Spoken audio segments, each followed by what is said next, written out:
So I'm watching a YouTube channel. Ooh, I got to shave. A YouTube channel. Um, Something Sassy Babs. I can't think of it. A friend of mine sent it to me. And she's talking about Obama and Obama's interview recently and how everybody had all this hope for change when he was elected. And it's like, I, and I commented in it. I was like, thankfully I had read Marx and studied history. So by 2008, I had a master's degree in history. I knew, I knew that he was not the great hope. I was cautiously optimistic that things were gonna, things were gonna be, there'd be reforms, right? But it's people, the American people are so brainwashed. We need a socialist revolution in this country. Bottom line, we need a socialist revolution. We need to get, as far as I'm concerned, we need to take our money back from the rich. And I'm talking about, I don't mean somebody over here that's, I happen to have $1 million. You ain't rich if you got $1 million, not no more. I'm sorry, when trillionaires exist, you have to be a millionaire to be middle class. So even people that think they're got money or whatever, you still just working class. So anyway, that's how bad it is. You're a doctor, but I mean, hell, there's doctors that are basically living paycheck to paycheck because of how bad things are. Anyway, not all of them, but we need a revolution. There's no ifs, ands, or buts about it. And people have got, I don't know how long it's going to take for people that vote Democrat, liberals, you think that would be the low-hanging fruit, right? To get on board the red train, but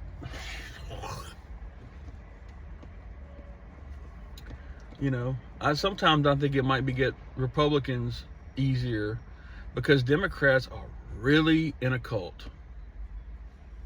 Blue no matter who, and they just think if you keep, it's the same problem on both sides. Americans were just in this cult shit where it's like my red team versus your blue team.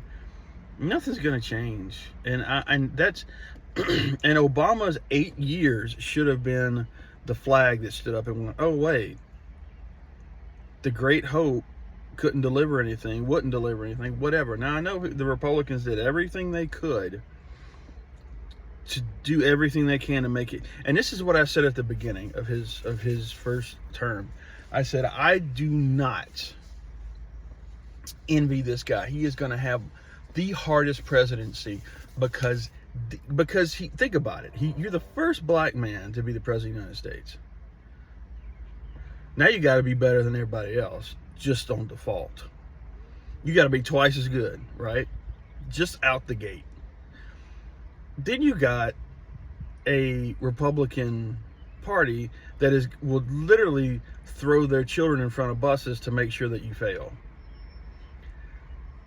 So some of that, believe me, is on him. Some of that is that he was set up to fail in a lot of ways because you had a Republican Party that lost their mind when he won. They lost their mind. And you had people that lost their mind that we finally had a black president. So all that to say is that identity politics is bullshit. Stop thinking that if you put a person that looks like you in a position of power, they're going to do something for you. You are working class. If you're watching this, you're working class. You need to start voting like you're working class and acting like you're the working class because you are. And stop supporting the two major parties. Stop. They're the enemy. They are your enemy. Your Roe v. Wade ain't gonna come back. So the Voting Rights Act ain't gonna come back. So you need to get these people. We got to collectively get these institutions, these gatekeeping institutions, the fuck out of the way. So, I mean, that's the message. And I'm 45 years old. And I've got a 7-year-old son. And I'm trying to make it so that his life doesn't suck.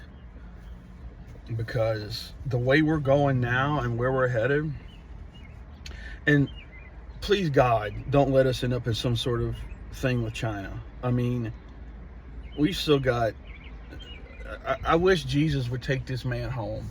We still got 2 more years of Trump, at least. And then the problem is everybody's so hooked on Trump. Vance is even worse because he's young and he's ideologically committed to this, like, you know, Peter Thiel shit. So he's even more of a threat.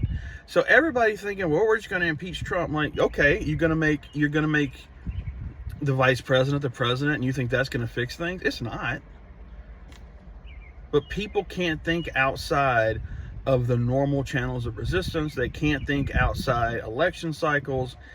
You got to get out of it. This is insanity. This is literal insanity that the American people are stuck in with our political system. We need some amendments to the Constitution, if not a whole new Constitution. I said it. We do.